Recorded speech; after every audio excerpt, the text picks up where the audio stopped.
سو اللہ کے پاس بہت سی غنیمتیں ہیں، تم بھی تو پہلے ایسے ہی تھے، پھر اللہ نے تم پر احسان کیا، چنانچہ آئندہ تحقیق کر لیا کرو۔ بے شک جو عمل تم کرتے ہو اللہ کو سب کی خبر ہے۔ جو مسلمان گھروں میں بیٹھ رہتے اور لڑنے سے جی چراتے ہیں اور کوئی عذر نہیں رکھتے، وہ اور جو اللہ کی راہ میں اپنے مال اور جان سے جہاد کرنے والے دونوں برابر نہیں ہو سکتے۔ مال اور جان سے جہاد کرنے والوں کو بیٹھ رہنے والوں پر اللہ نے درجے میں فضیلت بخشی ہے، اور بہترین انجام کا وعدہ اللہ نے سب سے کیا ہے، اور اجر عظیم کے لحاظ سے اللہ نے جہاد کرنے والوں کو بیٹھ رہنے والوں پر کہیں فضیلت بخشی ہے، یعنی اللہ کی طرف سے درجات میں اور بخشش میں اور رحمت میں، اور اللہ بڑا بخشنے والا ہے، بڑا مہربان ہے۔ جو لوگ اپنی جانوں پر ظلم کرتے ہیں، جب فرشتے ان کی جان قبض کرنے لگتے ہیں تو ان سے پوچھتے ہیں کہ تم کس حال میں تھے؟ وہ کہتے ہیں کہ ہم ملک میں عاجز و ناتواں تھے۔ فرشتے کہتے ہیں کیا اللہ کا ملک فراخ نہیں تھا کہ تم اس میں ہجرت کر جاتے؟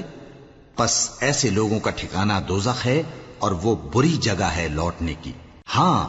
جو مرد اور عورتیں اور بچے بے بس ہیں کہ نہ تو کوئی تدبیر کر سکتے ہیں اور نہ رستہ ہی جانتے ہیں،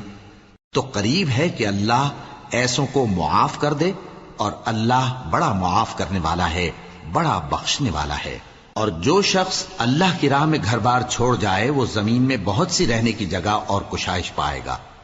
اور جو شخص اللہ اور اس کے رسول کی طرف ہجرت کر کے گھر سے نکل جائے پھر اس کو موت آ پکڑے تو اس کا ثواب اللہ کے ذمے ہو چکا، اور اللہ بڑا بخشنے والا ہے، بڑا مہربان ہے۔ اور جب تم سفر کو جاؤ تو تم پر کچھ گناہ نہیں کہ نماز کو کم کر کے پڑھو، بشرطے کہ تم کو خوف ہو کہ کافر لوگ تم کو ستائیں گے، بے شک کافر تمہارے کھلے دشمن ہیں۔ اور اے پیغمبر، جب تم ان مجاہدین کے لشکر میں ہو اور ان کو نماز پڑھانے لگو تو چاہیے کہ ان کی ایک جماعت تمہارے ساتھ مسلح ہو کر کھڑی رہے، جب وہ سجدہ کر چکے ہیں تو تم سے پیچھے چلے جائیں، اور دوسری جماعت جس نے نماز نہیں پڑھی ان کی جگہ آئے اور ہوشیار اور مسلح ہو کر تمہارے ساتھ نماز ادا کرے۔ کافر تو چاہتے ہی ہیں کہ تم ذرا اپنے ہتھیاروں اور سامان سے غافل ہو جاؤ کہ تم پر یکبارگی حملہ کر دیں، اور اگر تم بارش کے سبب تکلیف میں ہو یا بیمار ہو تو تم پر کچھ گناہ نہیں کہ ہتھیار اتار رکھو، مگر اپنا بچاؤ ضرور کر رکھو، اللہ نے کافروں کے لیے ذلت کا عذاب تیار کر رکھا ہے۔ پھر جب تم یہ نماز تمام کر چکو تو کھڑے اور بیٹھے اور لیٹے ہر حالت میں اللہ کو یاد کرو، پھر جب تم مطمئن ہو جاؤ تو پورے آداب کے ساتھ نماز پڑھو۔ بے شک نماز کا مومنوں پر اوقات مقررہ میں ادا کرنا فرض ہے، اور ان کفار کا پیچھا کرنے میں سستی نہ کرنا۔ اگر تم بے آرام ہوتے ہو تو جس طرح تم بے آرام ہوتے ہو اسی طرح وہ بھی بے آرام ہوتے ہیں،